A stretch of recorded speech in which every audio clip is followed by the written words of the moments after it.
नमस्कार. मी संकल्प फाउंडेशनच्या वतीने आपल्या सर्वांचे पुनश्च एकदा स्वागत करतो. आजच्या या संवाद सारथी व्याख्यानमालेला सुरुवात करण्यापूर्वी आमच्या एनजीओ विषयी एक 2 मिनिटात इथं माहिती देतो. आमचं एनजीओ गेले 12 वर्ष पर्यावरण, शिक्षण, आरोग्य, ग्रामीण विकास, संधारण अशा विविध क्षेत्रात कार्यरत आहे. गेल्या 12 वर्षात आमचं जे एनजीओ समाजासाठी काम करतंय, तर त्याबद्दल निश्चितच आम्हाला खूप अभिमान वाटतो.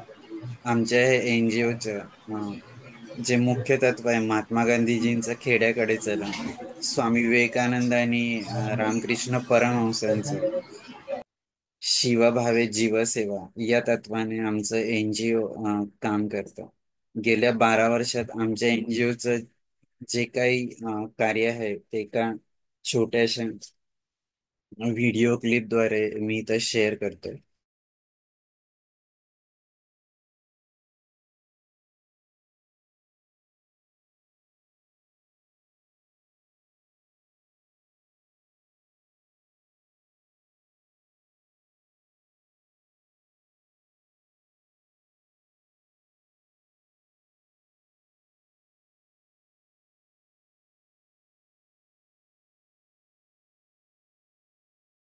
गांधी वसुधा का कल्याण न भूले, माना अगम गाध सिंधु है, संघर्षों का पार नहीं है, किंतु डूबना मझधारों में साहस को स्वीकार नहीं है। जटिल समस्या सुलझाने को नूतन अनुसंधान न भूले, निर्माणों के पावन युग में हम चरित्र निर्माण न भूले, स्वार्थ साधना की आंधी में वसुधा का कल्याण न भूले। शील विनय आदर्श श्रेष्ठता तार बिना झंकार नहीं है, शिक्षा क्या स्वर साध सकेगी यदि नैतिक आधार नहीं है। कीर्ति कौमुदी की गरिमा में संस्कृति का सम्मान न भूले, निर्माणों के पावन युग में हम चरित्र निर्माण न भूले, स्वार्थ साधना की आंधी में वसुधा का कल्याण न भूले। आविष्कारों की कृतियों में यदि मानव का प्यार नहीं है, सुजनहीन कोरोना काळात जेव्हा आमच्या सगळ्या फिजिकल ऍक्टिव्हिटी बंद होते, तर आम्ही ऑगस्ट 2020ला ऑनलाईन वेबिनार सिरीज सुरू केली, की ज्याच्यात अगदी ग्रामीण विकासापासून स्पर्धा परीक्षा मार्गदर्शन असेल, शेतीशी संबंधित कृषी प्रक्रिया उद्योग असतील, शेतीच्या विविध पद्धती जसं millets farming, natural farming, organic farming, योगिक फार्मिंग अशा विविध पद्धतींवर देखील आम्ही व्याख्यानमालेचे आयोजन केले ऑनलाईन स्वरूपात. यासोबतच त्या काळात खूप लोक स्क्रीनचा वापर करत होते. मोबाईलची स्क्रीन असेल, टीव्हीची किंवा कम्प्युटरची स्क्रीन. तर त्याच्यावर कसं कंट्रोल करायचं म्हणून आम्ही विद्यार्थी आणि पालक या दोघांचे वर्कशॉप घेतले ऑनलाईन स्वरूपात. यासोबतच आपले दैवत छत्रपती शिवराय असतील, डॉक्टर बाबासाहेब आंबेडकर, भगवान गौतम बुद्ध यांच्या चरित्रावर देखील आम्ही व्याख्यानमालेचे आयोजन केले. यासोबतच विश्वशांती असेल, जलसुरक्षा, आरोग्य अशा विविध विषयांवर देखील आम्ही ऑनलाईन स्वरूपात व्याख्यानमालेचे आयोजन केलं आणि संपूर्ण महाराष्ट्रातून आम्हाला खूप चांगला प्रतिसाद या संपूर्ण व्याख्यानमालेला मिळाला. आज आपण ज्या व्याख्यानमालेसाठी जमलो आहोत, संवाद सारखी, त्याविषयी एक 2 मिनिटात इंट्रोडक्शन देतो. नंतर आज आपल्या या वेबिनारला आपण सुरुवात करूया. संवाद सारखी व्याख्यान मला ज्यावेळेस सुरू झाली त्यावेळेस आम्ही खूप आमचे जे एनजीओचे डिरेक्टर्स यांनी खूप लोकांशी चर्चा केली आणि चर्चेनंतर असं ठरलं की एक असा उपक्रम सुरू करावा की जो सर्वसमावेशक असेल, कोणाशी तरी संवाद करता येईल. म्हणून खूप विचार केल्यानंतर संवाद सारथी व्याख्यानमालेचा सुरुवात 15 ऑगस्ट 2022 ला केली. आमच्या प्रमुख मार्गदर्शिका भावनाताई विस्पुते यांच्या मार्गदर्शनाने या व्याख्यानमालेची सुरुवात आम्ही भारताच्या अ, अमृत महोत्सवी स्वातंत्र्य दिनानिमित्त सुरुवात केली.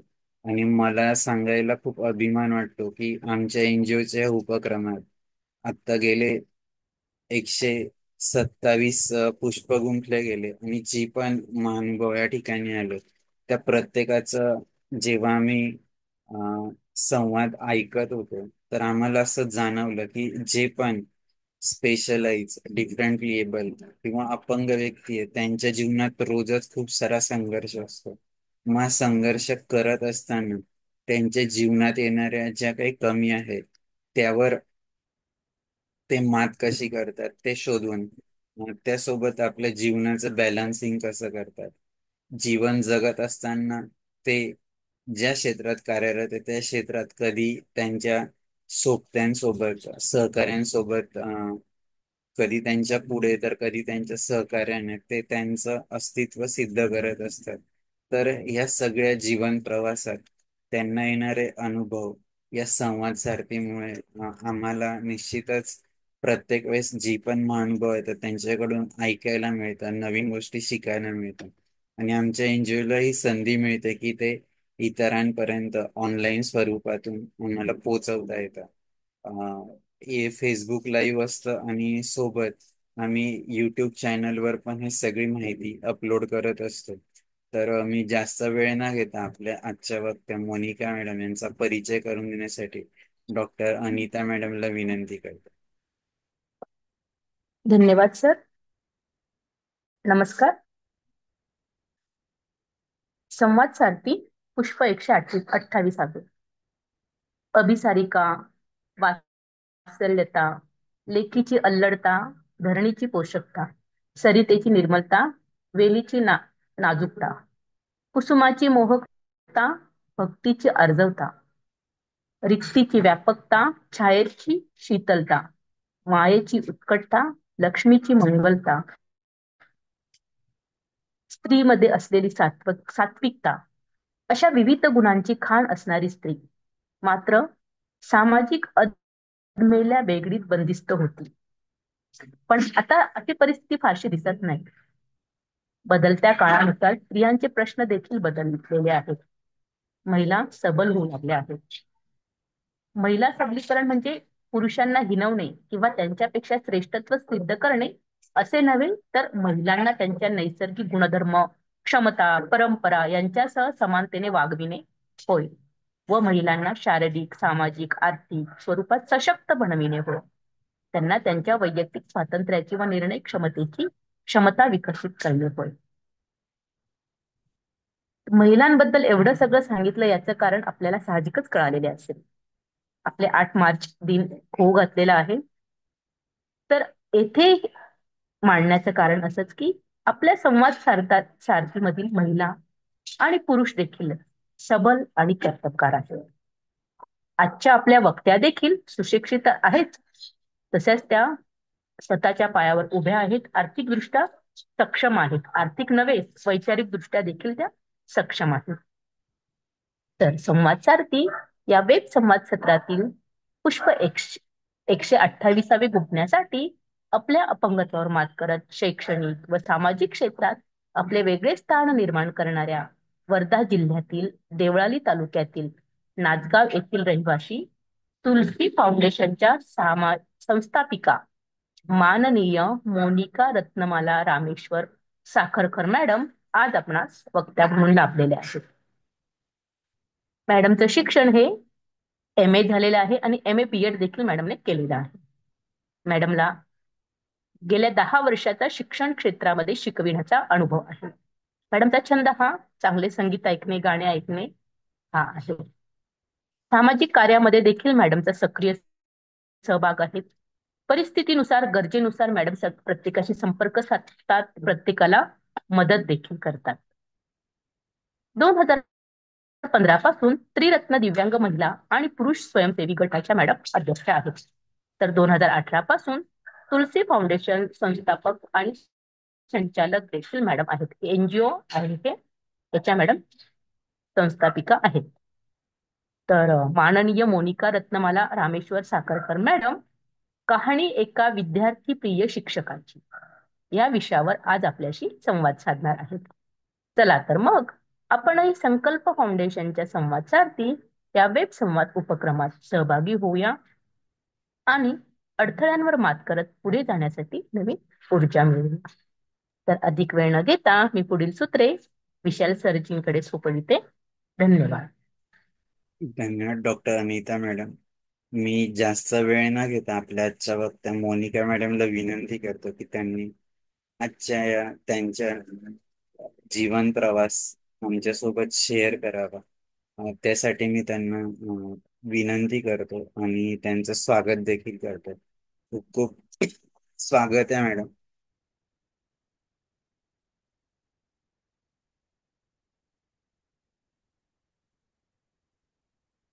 मॅडम अनम्यूट करा ना.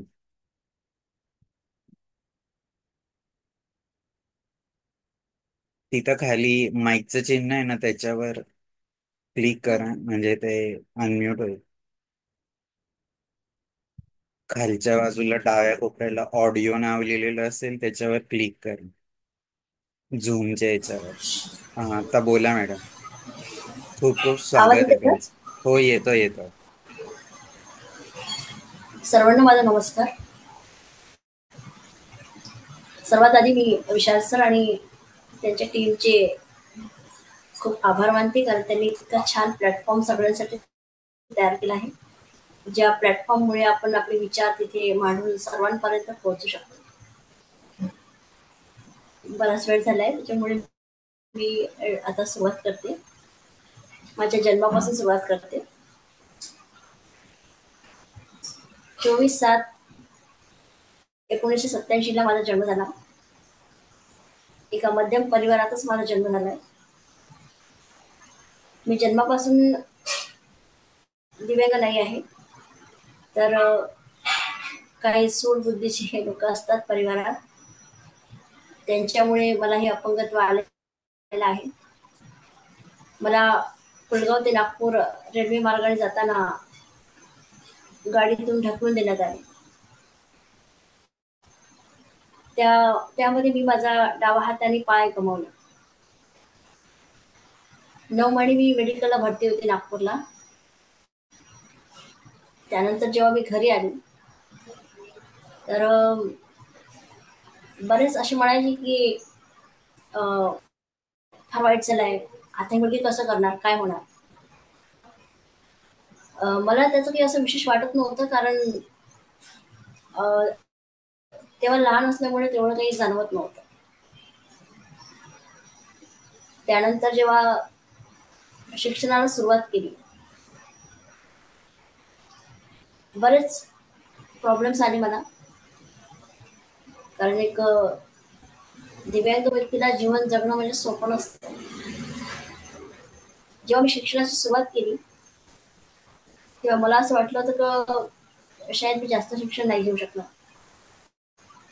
कारण माझ्या वडिलांना त्याचं काम सोडून मला नेणं आणणं करावं लागत होतं. मी स्वतः जाऊ शकत नव्हती.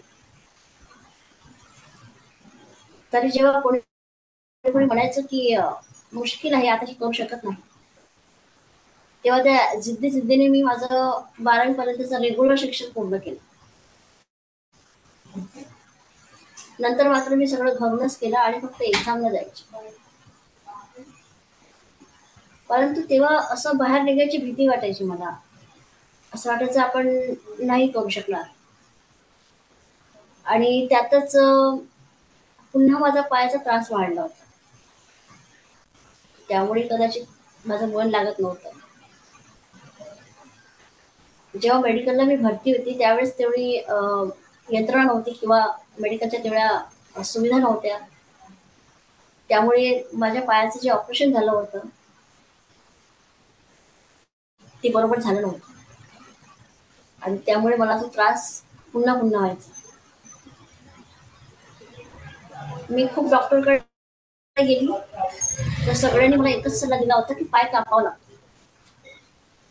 पुन्हा शहारे आले होते अंगावर की आता आता मी सहन नाही करू शकणार, मला आता नाही करायचं. अक्षरशः पूर्ण ब्लिडिंग व्हायची आणि त्याच्यामुळे त्या पायावर मला उभं राहायला शक्य नव्हतं. अशातच मग माझी फ्रेंड आहे आणि तिने मला एक डॉक्टरचा सल्ला दिला की तू यांना जाऊन विचार. तर 2014ला मी लता मंगेशकर मध्ये गेली होती नागपूरला. त्यांनी जेव्हा माझा पाय पाहिला आणि एक्सरा काढला, मला भीती वाटत होती की ते हेच म्हणणार की तुमचा पाय कापावा लागतो. परंतु त्यांनी जेव्हा म्हटलं मला की नाही, तुमच्या पायाचं ऑपरेशन होऊ शकतं, आपण त्याचं ॲम्प्युटेशन करू, तेव्हा मला थोडा धीर आला आणि 2015 मध्ये माझं पुन्हा एकदा ऑपरेशन झालं. त्यानंतर जेव्हा मी घरी आले तेव्हा मी विचार करत होते की आता काय करायचं, आपण असं कधीपर्यंत राहायचं. मग 2015 मध्ये मी माझं ट्युशन क्लासेस सुरू केली. म्हटलं जे होईल ते पाहायला जाईल. माझा त्रास होता थोडा थोडा, त्याच्यामुळे घरचे सुद्धा मला अलाव करत नव्हते. त्यांचं म्हणणं होतं की तुला त्रास होईल, तुझी एवढी बैठक होणार नाही, तू करू नको. पण तरी मी न ऐकता सुरू केला माझा ट्युशन क्लास. आणि त्यातच मग मी अपंगांसाठी बचत गट चालू केला 2015 मध्येच. पण तरी अशी विशेष बाहेर जाण्याची किंवा काही करण्याची मला भीती वाटायची, माझ्याने होणार नाही, कारण मला कोणी नेणार नव्हतं. वडील बाहेर काम करायचे, आई पण काम करायची, त्यामुळे मला असं वाटायचे की आपण बाहेर कसं जायचं आणि आपल्यामुळे बाकीच्यांना त्रास होतो. तर याच विचाराने मी सहसा बाहेर जायची. परंतु 2016 मध्ये मी एका अशाच एका प्रोग्रामला गेली होती. तिथे मला एक चांगले मित्र लाभले आणि त्यांनी मला बरंच मोटिवेट केलं की नाही, तुम्ही करू शकता, तुम्ही बाहेर निघा. जोपर्यंत तुम्ही बाहेर येणार नाही, तुमचा संपर्क वाढणार नाही आणि तुम्ही इतकं चांगलं एज्युकेशन घेतलं आहे, एवढ्या साऱ्या परिस्थितीवर मात करून तुम्ही एवढ्या मेहनतीने एज्युकेशन घेतलं आहे, तर तुम्ही करायला पाहिजे. तर त्यांच्या शब्दांनी मला खूप धीर मिळाला आणि म्हणून मग मी बाहेर निघायला लागले. 2017 मध्ये मी पहिल्यांदा कापड उद्योग सुरू केला. काहीतरी करायचं, आपण सुरुवात कुठून तरी करायची. ट्युशन तर माझी चालू होतीच आणि त्याच भरोशावर मी कापड उद्योग, कॉस्मेटिक उद्योग घरून सुरू केला. त्यामध्ये मला असं विशेष यश नाही मिळालं. नंतर 2017 मध्ये मी माझ्या बचत गटाच्या मार्फत महिलांना सांगून पापड उद्योग, मेणबत्ती आणि अगरबत्ती उद्योग हे सुद्धा मी सुरू केलं. तोही माझा इतका विशेष काही चालला नाही, कारण ज्या बचत गटाच्या माझ्या महिला होत्या त्यांनी मला विशेष सहकार्य नाही केलं. तर मी एकटी काय करणार, आणि म्हणून तोही उद्योग माझा बंद पडला. परंतु मला त्याच्यातून काहीतरी शिकायला मिळालं. जरी ते बंद पडले असेल, परंतु मला त्याच्यातून बरंच काही समजून आलं, शिकायला मिळालं की पुढं अशी गलती आपण करू नये. आणि जे माझे सहकारी होते, माझे मित्र होते, जे प्रत्येक वेळेस माझ्यासोबत सपोर्टला उभे होते आणि आजही आहे, त्यांच्या सहकार्याने मी 2018 मध्ये माझा मल्टीग्रेन आटाचा उद्योग सुरू केला आणि तुलसी फाउंडेशनची सुरुवात केली, त्याची स्थापना केली. मल्टीग्रेन आटाचा उद्योग माझा बऱ्यापैकी होता आणि चांगला सुरू होता. चांगला वाढतही होता, सगळ्यांचं सहकार्य मिळत होतं. नवीन उद्योग होता, त्याच्यामुळे सगळ्यांना आवड होती आणि माझे कस्टमर बऱ्यापैकी होते. परंतु कोरोना आल्यामुळे माझं खूप नुकसान झालं आणि त्याच्यामुळे मला माझी ते जे येणी होती पैशाची ते पण नाही आली आणि त्याच्यामुळे मला बरंच नुकसान त्याच्यामध्ये सहन करावं लागलं. मलाच नाही, कोरोना काळामध्ये सगळ्यांनाच तो त्रास झाला आहे. त्याच्यामुळं काही तेवढंही नाही. त्याच्यानंतर मी माझ्या फाउंडेशनकडे लक्ष दिलं आणि माझ्या फाउंडेशनचे जे प्रोग्राम चालतात त्याच्याकडे विशेष लक्ष दिलं. आज माझ्याकडे 30 विद्यार्थी आहेत, त्यांना मी शिकवते. बाकीपैकी माझी फी कमी आहे कारण माझा उद्देश वेगळा आहे. त्यांना काहीतरी आलं पाहिजे, त्यांचा सर्वांगीण विकास झाला पाहिजे असा माझा उद्देश आहे. बरेच असे स्टुडंट आहेत जे फार गरीब आहे. कोणाला आई आहे, कोणाला वडील आहे, कोणाला आई नाही तर कोणाला वडील नाही. त्याच्यामुळे मला असं वाटतं की त्यांच्यासाठी आपण काहीतरी करावं आणि याच प्रेरणेने महिलांसाठी, दिव्यांग लोकांसाठी काहीतरी करावं या उमेदने जे मी माझं फाउंडेशन चालू केलं आहे. आतापर्यंत बरेच प्रोग्राम घेतले आहे मी, जसे त्यामध्ये मार्गदर्शन शिबिर आहे, किशोरवयीन मुलांसाठी गुड टच बॅड टच, वृक्षारोपण प्रोग्राम, दिव्यांगांसाठी व्यावसायिक प्रशिक्षण, तसेच सध्या माझं मासिक पाळी जनजागृती अभियान चालू आहे आणि गावागावात जाऊन प्राकृतिक चिकित्साचा प्रचार प्रसार करणे, त्यांना आयुर्वेदाची माहिती सांगणे, शिबिर लावणे, हे सगळं मी आणि माझे सहकारी, माझे काही फाउंडेशनचे काही सहकारी आहेत ते पण मला मदत करतात. त्याचबरोबर मी सॅनिटरी नॅपकिनचा उद्योग सुरू केला आहे. महिलांसाठी फार कमी किमतीमध्ये आम्ही त्यांना देण्याचा प्रयत्न करतो. काही अशा ठिकाणी तिथे आम्हाला फ्रीमध्ये वाटप करावं लागतं आणि असा हा प्रवास माझा चालू आहे. या प्रवासामध्ये अडचणी तर फार आल्या आहे, पण मला एवढं माहिती आहे की आपण ट्राय केलं पाहिजे आणि ट्राय हा शब्द खूप महत्वाचा आहे. माणसाने आयुष्यात प्रयत्न केलेच पाहिजे, कारण कोणतीही सुरुवात जोपर्यंत तुम्ही करत नाही तोपर्यंत तुमचा आणि समाजाशी तुमचा संबंध येत नाही किंवा तुमच्या विकासाकरिता जे अडथळे येतात त्यावर तुम्हाला मात स्वतःच करायचा असतो. बाकी फक्त तुम्हाला सल्ला देऊ शकतात, पण प्रत्यक्षात कृती तुम्हालाच करावं लागतं. हे मला आता बऱ्यापैकी समजून आलं. कोणी किती काही म्हटलं तरी त्याकडे लक्ष न देता आपण आपला प्रवास सुरू ठेवायचा असतो. मी एक छोटीशी पीपीटी सरांना दिली आहे. विशाल सर,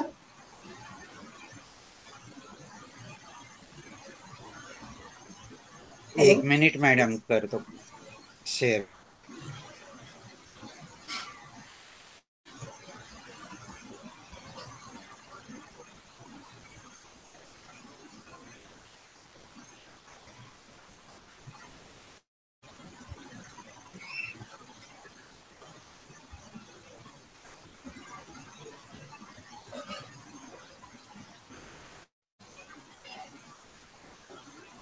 तुम्ही सांगाल तेव्हा नेक्स्ट करतो, तुम्ही बोलत जा.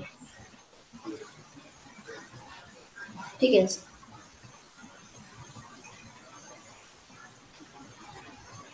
हे माझं काम आहे तुलसी फाउंडेशनचे गुड टच बॅड टच आम्ही प्रोग्राम घेतला होता. त्यामध्ये आम्ही डॉक्टर साहेबा आणि वकील साहेबांना बोलावलं होतं.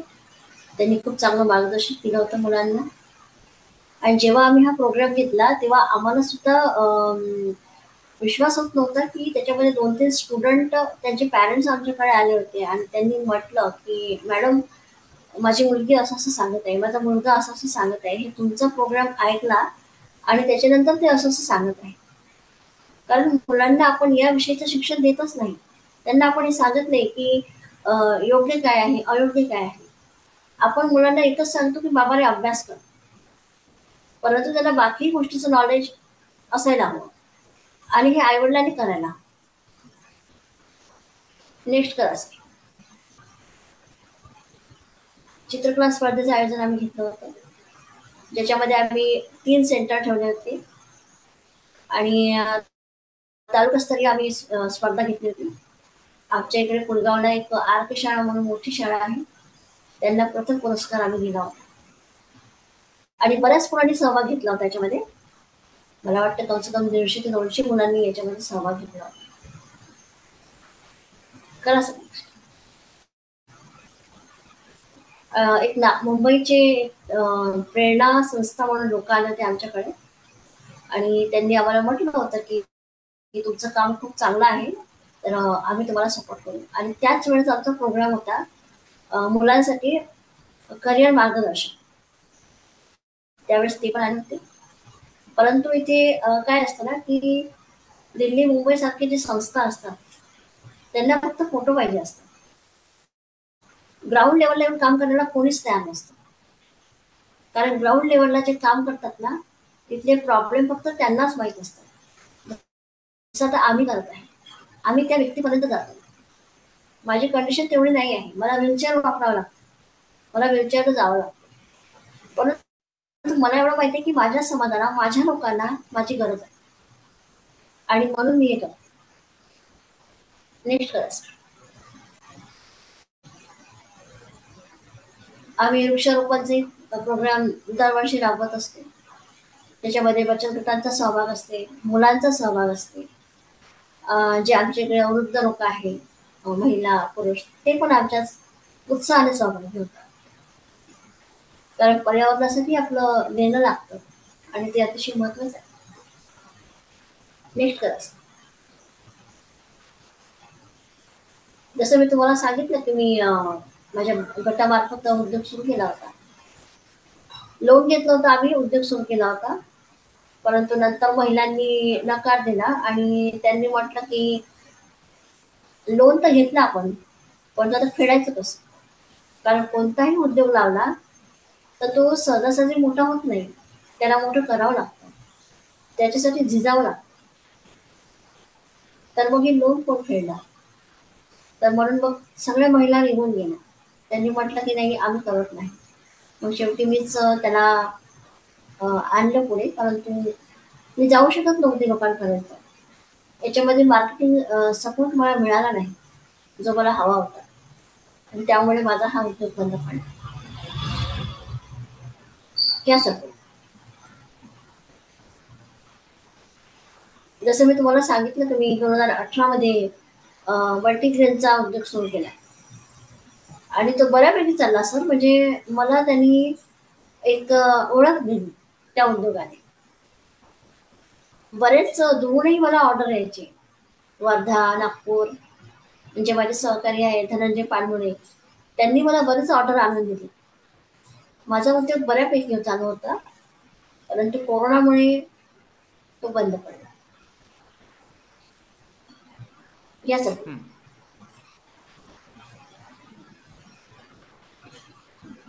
माझ्या फाउंडेशन मार्फत जे आम्ही मासिक पाळी जनजागृती अभियान चालवत आहे, तर आत्ताच डिसेंबर महिन्यात आम्ही यवतमाळ घाटंजी इथे एक तिवसाळा म्हणून गाव आहे, तिथे हे अनाथ आश्रम आहे. तिथे आम्ही मुलींना मासिक पाळीविषयी आम्ही त्यांना मार्गदर्शन केलं आणि त्यांना सॅनिटरी नॅपकिनची वाटप केली. पुढे या सर. आता 26 जानेवारी 2025 ला दिव्यांगांसाठी जो मोर्चा होता की आमचं मानधन वाढवण्यात यावं, त्यांना हक्कांचं घरकुल किंवा त्यांच्या उद्योगासाठी काहीतरी करावं. तर हा जो आमचा मोर्चा होता, या मोर्चामध्ये मी सहभागी झाले होते. कारण प्रत्येक कशी जण आली काय का असतं. कशी आली का हॅलो हॅलो नका सर, नको माझा बाई आवाज पागल. येतोय? हो, बोला हॅलो. मॅडम, बोला. येतोय आवाज. तर सर, काय ना की बरेच जण दिव्यांग लोकांकडे जेव्हा बघतात तेव्हा त्यांना असं वाटतं की यांना व्हीलचेअरची गरज आहे. हो, आहे आम्हाला गरज. त्यांना कुबड्यांची गरज आहे, त्यांना या वस्तूची गरज आहे, त्या वस्तूची गरज आहे. बरेच जे नेता वगैरे आहेत किंवा जे आमदार आहेत, बरेचसे असे लोक आहेत जे आपली मदत करू इच्छितात. त्यांना हेच दिसतं की यांना ह्या वस्तूची गरज आहे, आपण ते त्यांना द्यायला. परंतु माझं म्हणणं असं आहे की दिव्यांगांचा सर्वात मोठा प्रश्न आहे त्यांचा उदरनिर्वाह कसा होणार. जे आपल्याला मानधन मिळतं त्याच्यामध्ये खरंच होतं का? सामान्य व्यक्तीला जेवढी गरज आहे, सामान्य व्यक्तीला जेवढं महिन्याचं त्यांना लागतं त्याच्यापेक्षा डबल दिव्यांग व्यक्तीला लागतं. त्यांचं औषध पाणी आहे, त्यांचं राहणं आहे. आज आमच्यासारख्याला कुठे बाहेर जातो म्हटलं तर आम्ही सरकारी वाहन नाही वापरू शकत, आम्हाला प्रायव्हेटच करावं. मग त्यासाठी खर्च कुठून येणार? मग आम्ही बाहेर जाऊच नाही. हाच उद्देश असते. बरेच आपण म्हणतो की सगळ्यांनी बाहेर निघायला हवं, परंतु सगळ्यांनाच ते जमत नाही, मी असं म्हणणार नाही. त्यांना शक्य होत नाही. कारण एक तर कोणी न्यायला राहत नाही, पैसा पाणी राहत नाही, मग ते निघणार कसे? म्हणणं सोपं असतं सगळ्यांना की तुम्ही बाहेर निघा, तुम्ही करा, परंतु त्या व्यक्तीची परिस्थिती त्यालाच माहीत असते. आणि म्हणून त्यांना खरी गरज आहे रोजगारची. त्यांना रोजगार द्या. प्रत्येकाला आपण जॉब नाही देऊ शकत. त्यांना व्यवसाय द्या. त्यांना मदतीचा हात सगळ्यांना देणं हे शक्य राहत नाही, परंतु निदान फुल नाही फुलाची पाकळी असं तरी आपण करायला हवं, असं मला वाटतं. म्हणून आम्ही ह्या मोर्चामध्ये सहभागी झालो होतो आणि आम्ही कलेक्टर्स ज्या मॅडम आहे आमच्या त्यांच्यासमोर प्रश्न मांडले होते. तुम्ही मानधन वाढवाल, ठीक आहे, तुम्ही वाढवाल, पण त्यांच्या रोजगारासाठी काहीतरी करा. त्यांच्या रोजगारासाठी जसं आम्ही शिबिर घेतो, आम्ही त्यांना ज्या काही गव्हर्नमेंटच्या स्कीम आहेत त्या सांगतो. त्यांना पॅकिंग कसं करायचं, मार्केट कुठे शोधायचं, या सगळ्या विषयावर आम्ही शिबिर घेत असतो. आता असे 2-3 गट आहे जे आम्हाला जोडले आहे आणि जे बऱ्यापैकी उद्योग करत आहे.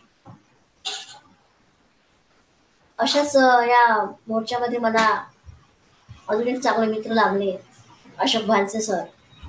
त्यांनी मला खूप चांगला गायडन्स केला आहे. पुढे घ्या सर.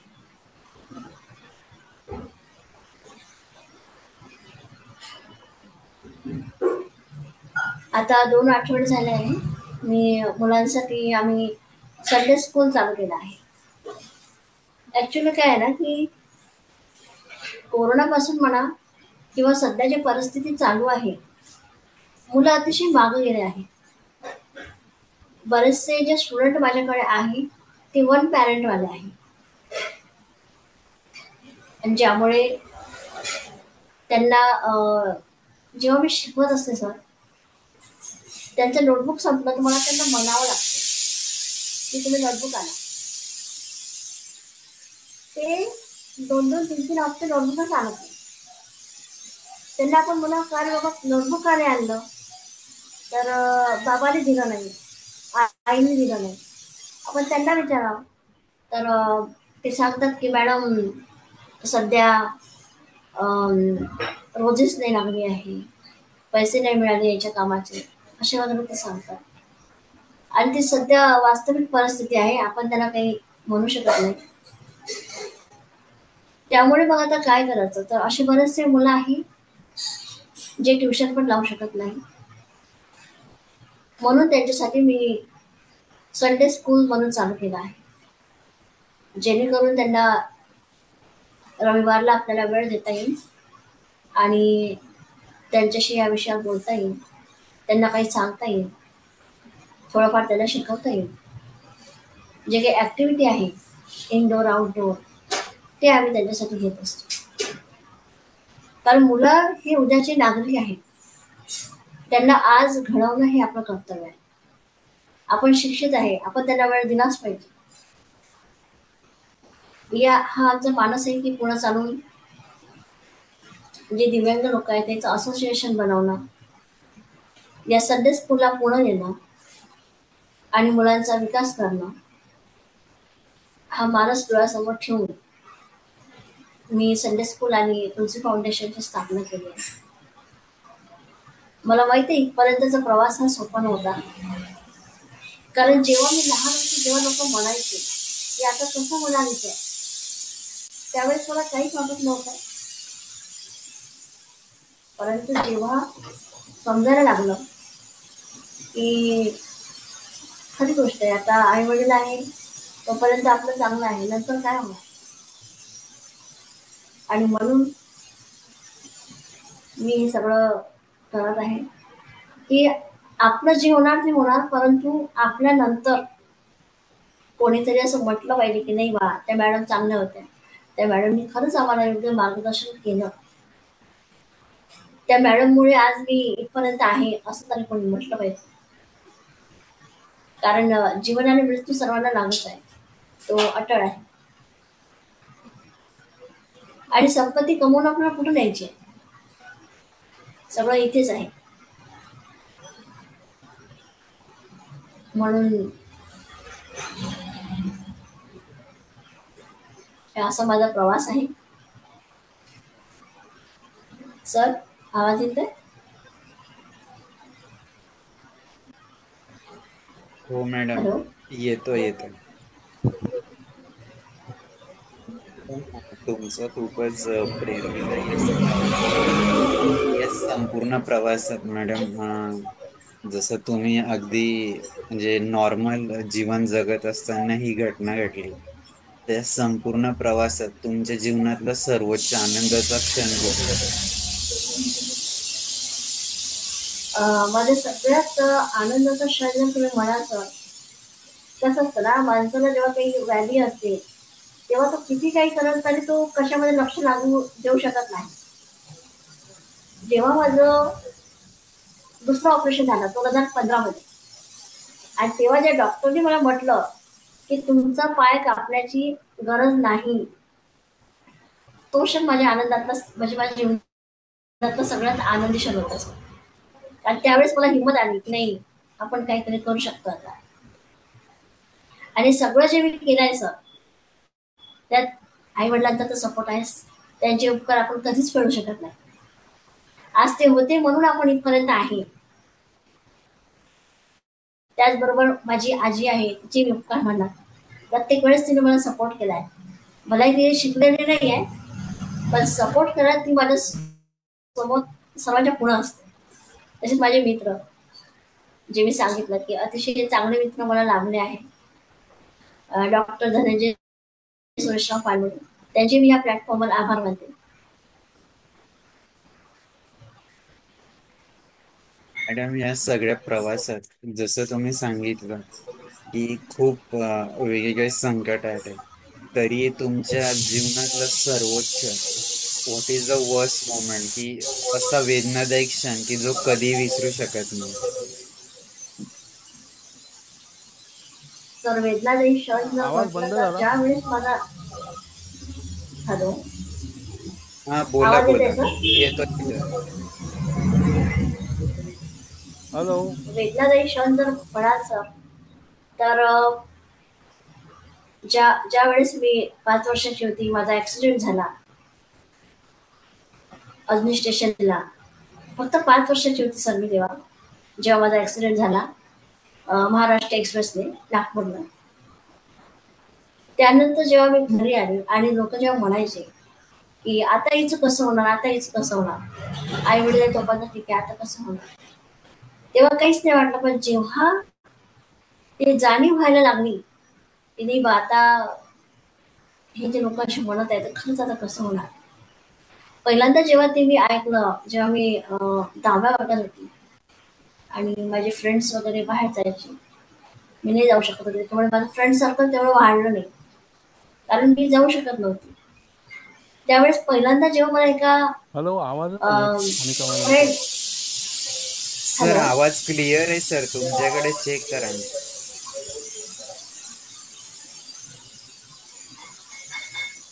हा बोला येत आहे बोला. का? हो. तर लोक तर मला अशी म्हणायचेच की कसं होणार, काय होणार, परंतु ज्या वेळेस पहिल्यांदा माझ्या एका फ्रेंडनी मला म्हटलं की मुलीला तुझ्यासाठी खूप वाईट वाटतंय की तुझं हे कसं होणार आहे, त्यावेळेस मला खरंच ते खूप वाईट वाटलं होतं की माझ्याच वयाचे सगळे असून आज त्यावेळेस मला ते फील झालं होतं ते, की खरंच आपल्या आयुष्यात इतकं वाईट झालंय का, आपण इतकं वाईट कोणाचं केलंय. त्यावेळेस ते थोडं फील झालं होतं मला, पण त्यानंतर कधी मी मागे वळून नाही पाहिलं. मॅडम या सगळ्या प्रवासात जसं तुम्ही सांगितलं की तुम्ही शिक्षण घेतलं आणि आता वेगवेगळे उद्योग करून बघितले. तुम्ही सुरुवातीपासूनच ट्युशन घेतायत आणि अजूनही ते कार्य सुरू आहे. तर हे सगळं जसं एखादा दिवा पेटवायला एक ठिणगी आवश्यक असते, तसं या तुमच्या जीवनात तुम्हाला हे सगळं कार्य करत राहण्याची एनर्जी, ही ऊर्जा, ही शक्ती कुठून मिळते त्याबद्दल सांगा. ती ऊर्जा आणि शक्ती मला माझ्या आईकडून मिळते. आई, वडील, माझी आजी, मित्रमंडळी जे आहे, कारण तेच आपले आहे. ते आपल्याला जेवढा सपोर्ट करतात तेवढे कोणी करू शकत नाही. आपल्या सुखामध्ये, आपल्या दुःखामध्ये ते खंबीरपणे उभे असतात. जेव्हा जेव्हा आपल्याला असं वाटतं की आपण कुठेतरी कमी पडत आहे, तर ते आपल्याला कमी पडू देत नाही. ते आपल्याला सांगतात की नाही, तुम्ही कुठेच कमी नाही. त्यावेळेस आपल्याला तिथून शक्ती मिळते, बळ मिळते आपल्याला की हो, ही गोष्ट खरी आहे, मी कुठेच कमी नाही आहे. जरी आपण शरीराने अपंग आहे, परंतु आपण विचाराने अपंग नाही आहे, असं मला तरी वाटतं. की आपला परिवार, आपली आई, आपले वडील, आपली माझी आजी, माझे मित्र, तर हे माझं शक्तीचं ठिकाण आहे. ते माझं मला पॉवर देतात, प्रोव्हाइड करतात.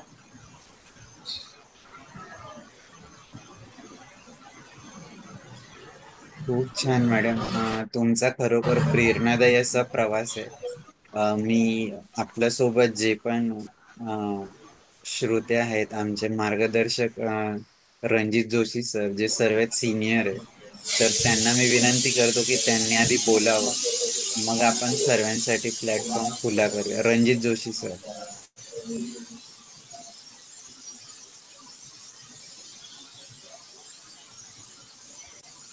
रणजित जोशी सर अनम्यूट करा ना.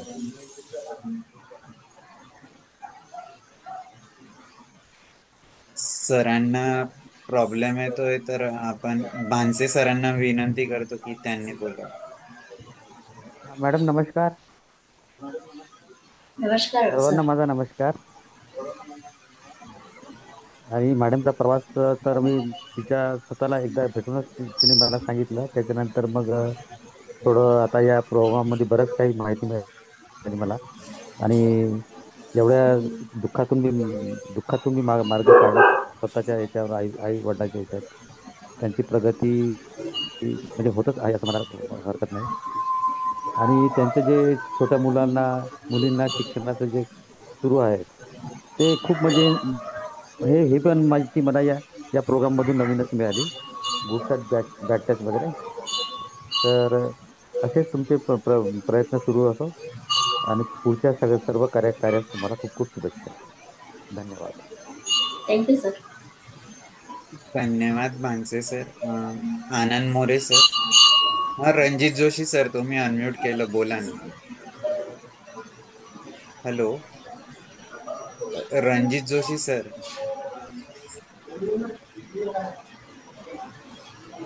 आनंद मोरे सर. हा, नमस्ते मॅडम. नमस्ते सर. आपल्या सगळ्यांचाच म्हणजे जेवढे जेवढे दिव्यांग आहेत तो कोणत्याही पद्धतीचा कोणत्याही चा दिव्यांग असेल त्याची प्रत्येकाची स्टोरी ही एक संघर्ष गाथा असते. आजची जी तुमची संघर्ष गाथा आहे त्याबद्दल या संघर्षाला तुमची प्रेरणा देणारे आईवडील, मित्रमैत्रीण, शिक्षक, डॉक्टर धनंजय या सगळ्यांना मी शुभेच्छा देतो. कोण ना कोणतरी आपल्या बरोबर उभं राहिल्यामुळं एक आपल्याला आत्मविश्वास मिळाला, ताकद मिळाली. ती खरं तर सगळ्यांच्या पेक्षा खूप महत्वाची असते आणि त्यामुळं आपल्या यशामध्ये ह्या ज्या सहभागी भागधारकांचा वाटा आहे त्या सगळ्यांचं मला प्रथमतः अभिनंदन करायला आवडेल. आणि त्याच्याबरोबरच आपण मुळात आपली इच्छा असल्याशिवाय इतर कुठेही कितीही जण पाठीशी उभे राहिले तरी काही चांगलं घडत नाही. त्यामुळे तुमचंही व्यक्तिशः अभिनंदन. आणि तुम्ही जे सांगितलं की दिव्यांगांच्या बाबतीमध्ये अनाठायी काळजी असते इतरांना की याचं काय होणार, हिचं काय होणार. तर आत्ता तुमच्याकडे पाहिल्यानंतर की दुसऱ्याची काळजी करणारा मी एक व्यक्ती आज इतरांचे आयुष्य घडवते. शिक्षणासारख्या नोबल क्षेत्रामध्ये ती व्यक्ती आहे आणि इतरांच्या आयुष्याला आकार देते. हा खूप अभिमानास्पद आपल्या सगळ्या दिव्यांगांच्या बाबतीतला एक क्षण आहे.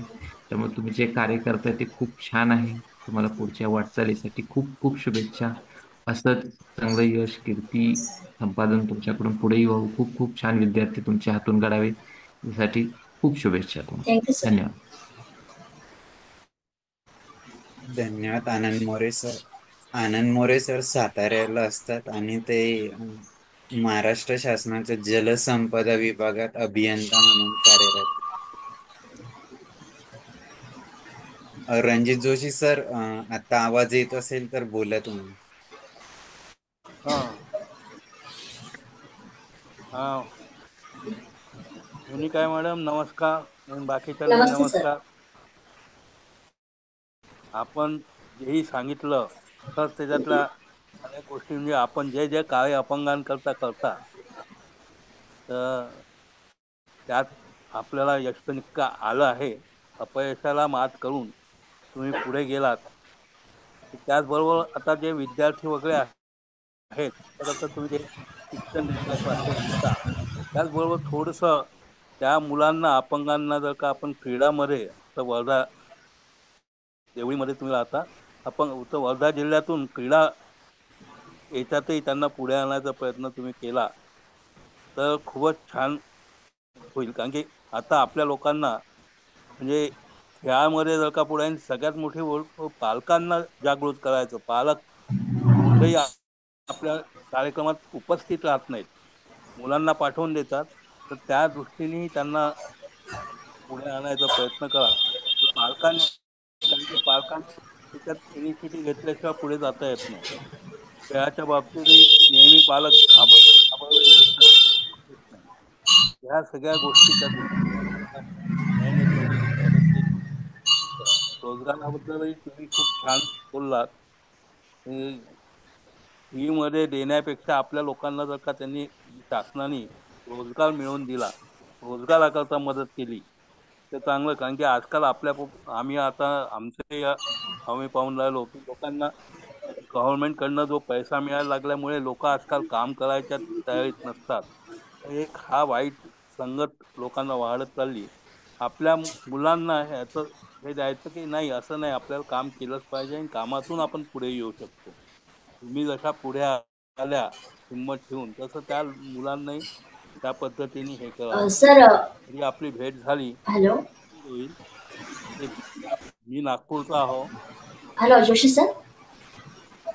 सर जसं तुम्ही म्हटलं की नाही की मुलांना आपण स्पोर्टमध्ये पण हे करायचं, ते आमचा मानस आहे सर. आम्हाला ते करायला खूप आवडेल आणि आमची तयारी पण आहे.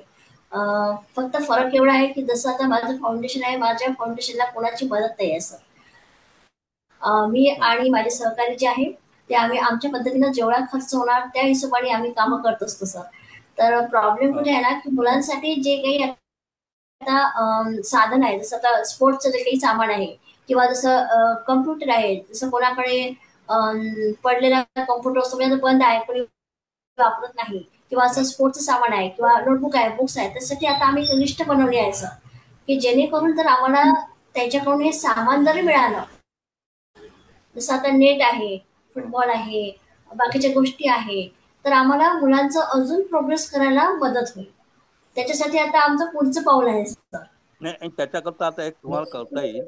दुसरी गोष्ट आपला जो हा 5% आपल्या अपंगांकरता वगैरे जो अमाऊंट असतो हा नगर हा परिषदेचा किंवा याचा, तर त्यांच्याशी तुम्ही समाज हा कल्याण खात्याशी संपर्क साधून त्या ह्याच्यातून हा तुम्ही ह्या गोष्टी मिळवू शकता.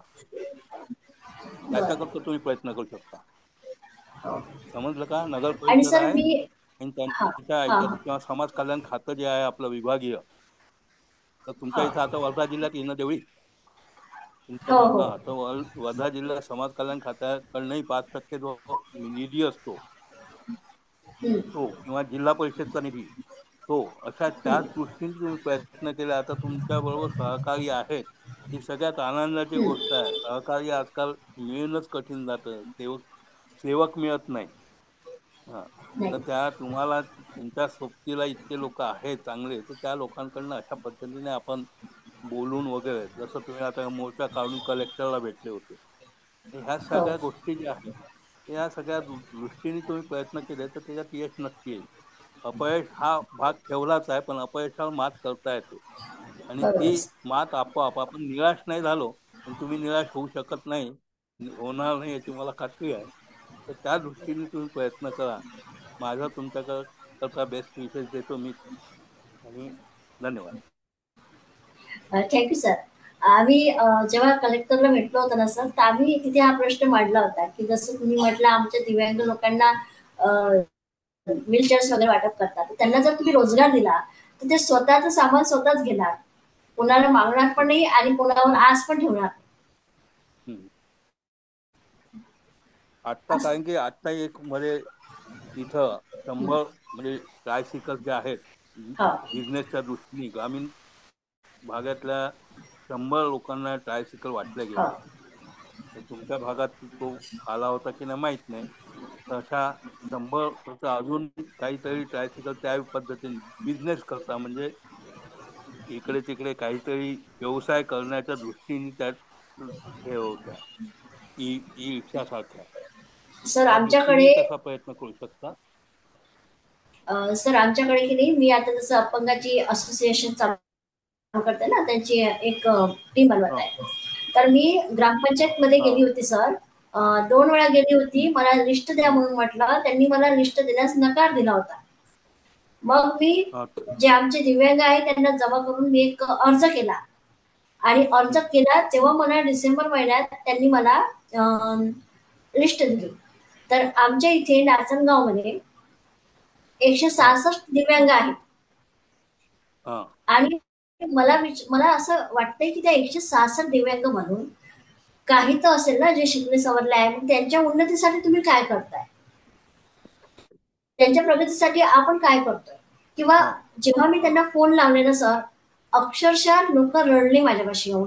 त्यांनी मला म्हटलं की मॅडम, मी त्यांना म्हणायची की तुम्ही दिव्यांग आहे, हो मला तुमचं नाव इथून मिळालेलं आहे आणि आपण असं असं काम करत आहे. कारण गव्हर्नमेंटच्या ज्या काही स्कीम निघतात, बऱ्याच स्कीम निघत असतात, परंतु हो दिव्यांगांपर्यंत त्या पोहोचतच नाही. त्यांना माहीतच नसते हम्म. या गोष्टीची. आणि म्हणून मग मी एक प्लॅटफॉर्म तयार करते, मी एक ग्रुप बनवला आहे. ज्या काही स्कीम येतात त्या मी त्यांना देते, सांगते त्यांना आणि ते मला येऊन भेटतात. ते मला सांगतात की मॅडम तुम्ही खूप चांगलं केलंय, आम्हाला माहिती मिळते. हम्म. त्यांना काही काही जणांना तर जे 5% निधी आहे ना सर, तो आमच्याकडे मिळत पण नव्हता. तर त्याच्यासाठी आम्ही तिथे आवाज उठवला. तर आता त्यांना 5% निधी भेटत आहे, नाही तर आम्हाला आधी भेटतच नव्हता. छान, छान. मला एक काम करा तुम्ही, माझ्या व्हॉट्सॲपवर हा तुम्ही माझा नंबर घेऊन घ्याल. ठीक काय आहे. कराल काही आपल्याला काही बोलता येईल हा नंतर पुढे. समजलं का? ठीक आहे. मी हा आमची तुम्ही नाव ऐकलं असेल अपंग असोसिएशन म्हणून नागपुरात आपली जुनी संस्था आहे. आम्ही त्या बर. दृष्टीने तुमच्याकडनं आम्हाला सहकार्य येईल, आम्ही काही मदत करू शकतो तर मार्गदर्शन करू शकतो. तरी बोलता आलं ठीक आहे सर. चांगलं, व्यवस्थित आहे. हो ठीक आहे. तरी ठीक आहे अच्छा, सर. धन्यवाद. भेटू. Thank you sir. बाकीच्यांना बोलायचं असेल. धन्यवाद रणजित जोशी सर. रणजित जोशी सर नागपूरला असतात. आणि आमचे सर्वात सिनियर त्यांचं वय 75च्या वर आहे आणि ते कायम मार्गदर्शन करत असतात सगळ्यांना. मग ते आमचे एक स्पीकर पण आहेत. सारिका मॅडम आणि धनंजय सर, तुम्ही बोलायचे राहिलात, तुम्ही अनम्यूट करून बोला.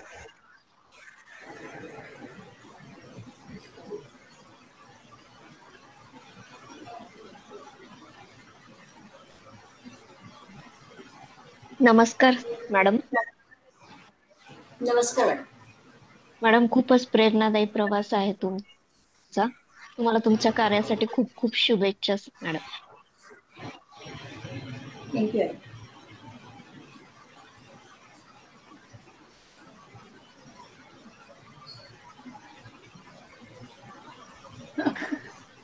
धनंजय सर, तुम्ही अनम्यूट करून बोला ना.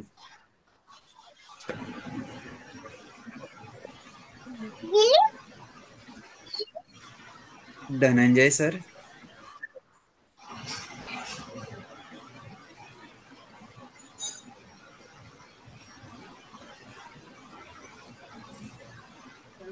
बहुतेक ते अनम्यूट नाही करत आहे.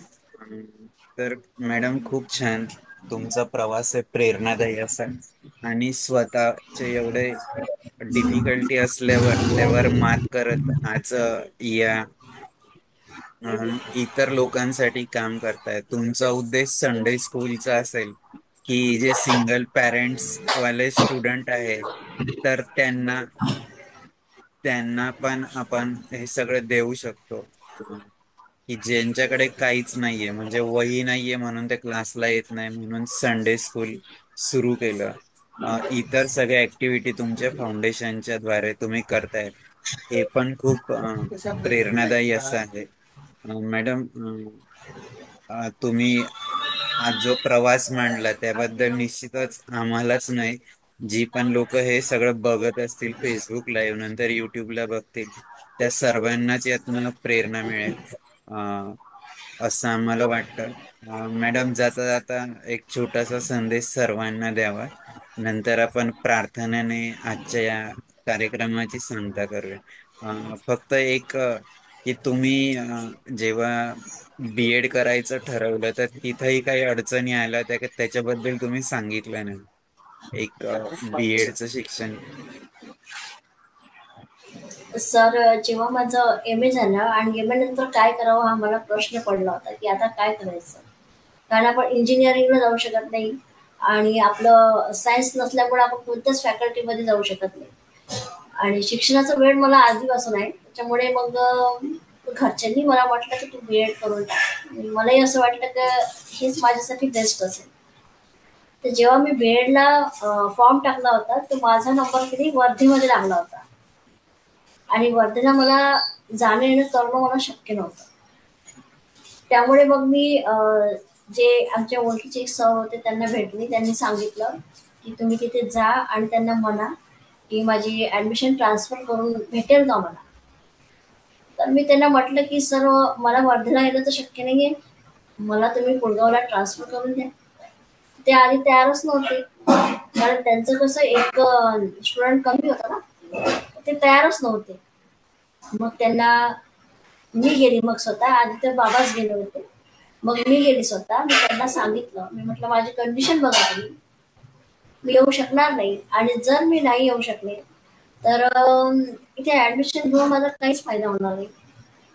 जे माझं स्वप्न आहे ते माझं पूर्ण होणार नाही.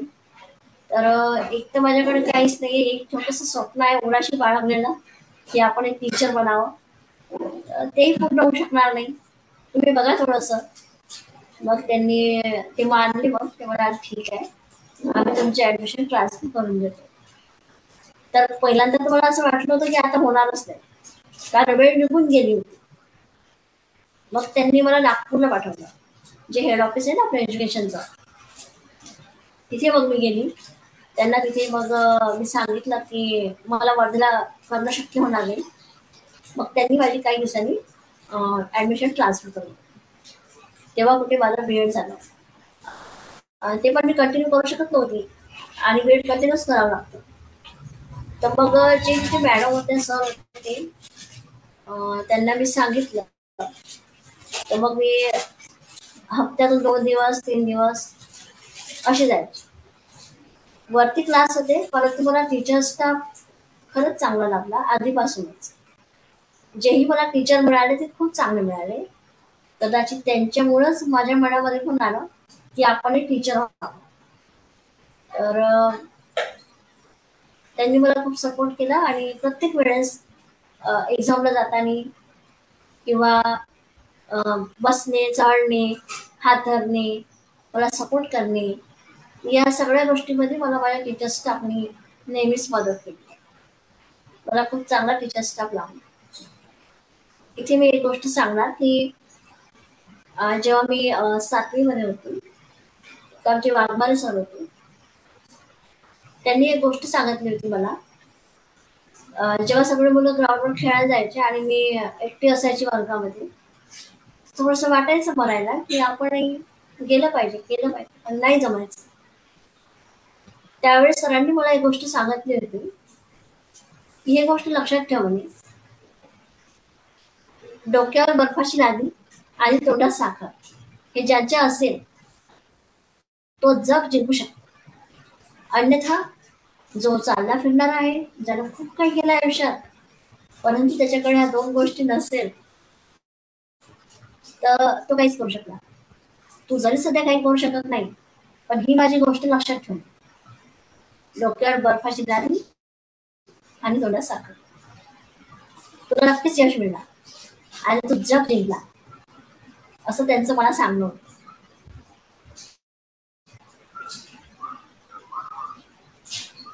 खूप छान मॅडम.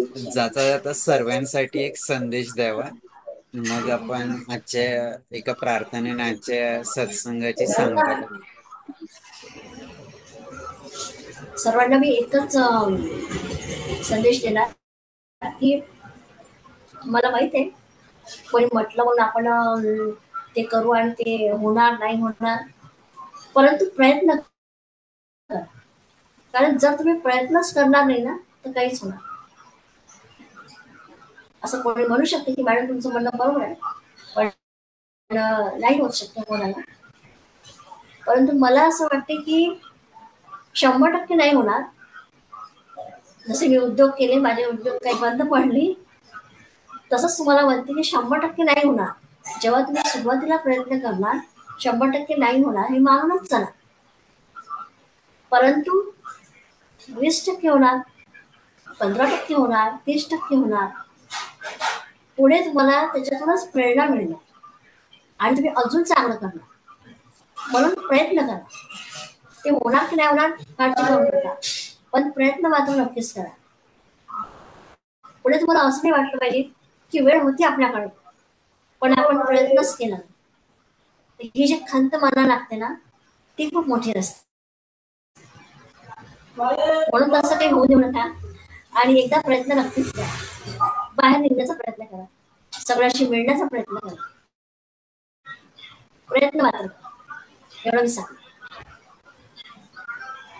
धन्यवाद मोनिका मॅडम. तुम्ही जो तुमचा वेळ आमच्या या व्याख्यानमालेसाठी दिला त्याबद्दल आमच्या संपूर्ण संकल्प फाउंडेशन आणि संवाद सारथी परिवाराकडून तुमचे ऋण व्यक्त करतो. आपण पुढेही संवादात राहूया आणि नक्कीच. निश्चितच एकमेकाच्या साथीने पुढे जात राहूया. अं, आपण छोट्याशा प्रार्थनेने आजच्या कार्यक्रमाची सांगता करू.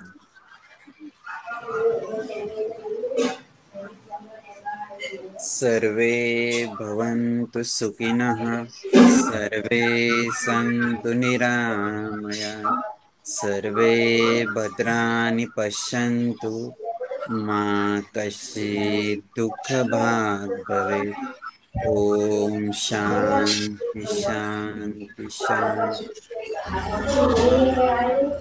पुनश्च एकदा सर्वांचे खूप खूप धन्यवाद आणि आपण परत पुढच्या सोमवारी या संवाद सारथीच्या नवीन पुष्पात भेटूया आणि अडथळ्यांवर मात करत नवीन ऊर्जा मिळवूया. एवढं बोलून मी थांबतो. खूप खूप धन्यवाद सगळ्यांचे.